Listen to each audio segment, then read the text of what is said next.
இன்றைக்கி நம்ம ப்ளவுஸுக்கு neck cross piece எப்படி ஸ்டிச் பண்ணுறதுன்னு பார்க்கலாம். இந்த மாதிரி முதல்ல நல்லா கிராஸ் பீஸ் கட் பண்ணி வச்சுக்கலாம். இப்போ இதை எல்லாத்தையும் ஜாயின் பண்ணிடலாம்.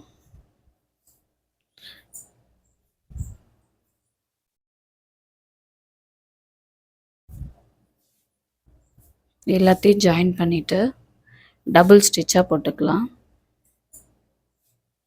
இப்போ நம்ம ஸ்டிச் பண்ண அந்த நூலெல்லாம் கட் பண்ணி எடுத்துடலாம்.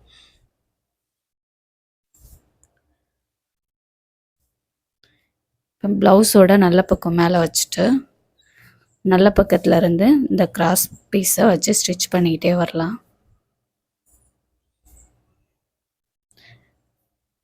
கிராஸ் பீஸை இது மாதிரி பாதியாக மடிச்சுட்டு கொஞ்சம் கொஞ்சமாக வச்சு ஸ்டிச் பண்ணிட்டு வரலாம். இந்த ஷோல்டர்லேயும் நம்ம ஸ்லீவ் ஜாயின் பண்ணும்போது அந்த ஷோல்டர் ஜாயிண்ட் எந்த சைடு வச்சுருக்கோமோ ஃப்ரண்ட்டில் வச்சா ஃப்ரண்ட்டு, பேக் சைடில் வச்சா பேக் சைடு எடுத்து விட்டுட்டு ஸ்டிச் பண்ணணும். இந்த நெக்கு வளைவில் நம்ம கையை தான் வளைச்சி துணியை திருப்பணும். துணியை இழுக்காமல் ஸ்டிச் பண்ணணும். மேலே உள்ளதையும் இழுக்கக்கூடாது, கீழே உள்ளதையும் இழுக்காமல் ஸ்டிச் பண்ணணும்.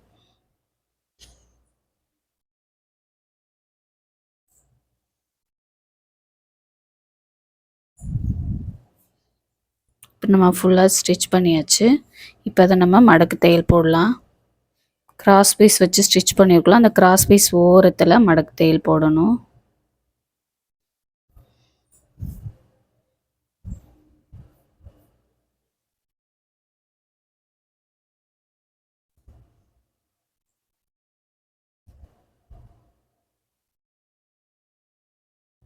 ஓரத்தில் போட்டிருக்கோம் பாருங்கள்.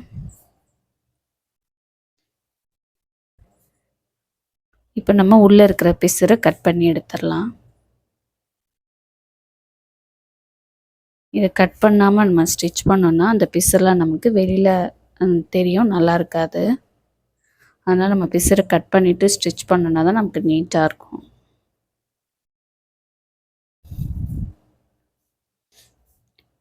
இப்போ நம்ம இதை ஹெம்மிங் பண்ணால் ஹெம்மிங் பண்ணலாம். நான் வந்து இதை மடக்கி ஸ்டிச் பண்ண போகிறேன்.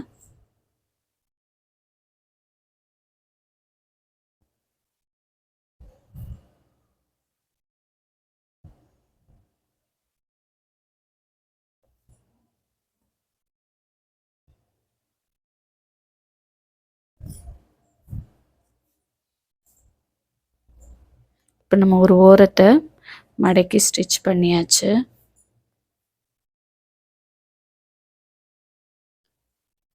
இப்போ நம்ம திரும்ப ஓரத்தில் ஒரு ஸ்டிச் போட்டுடலாம்.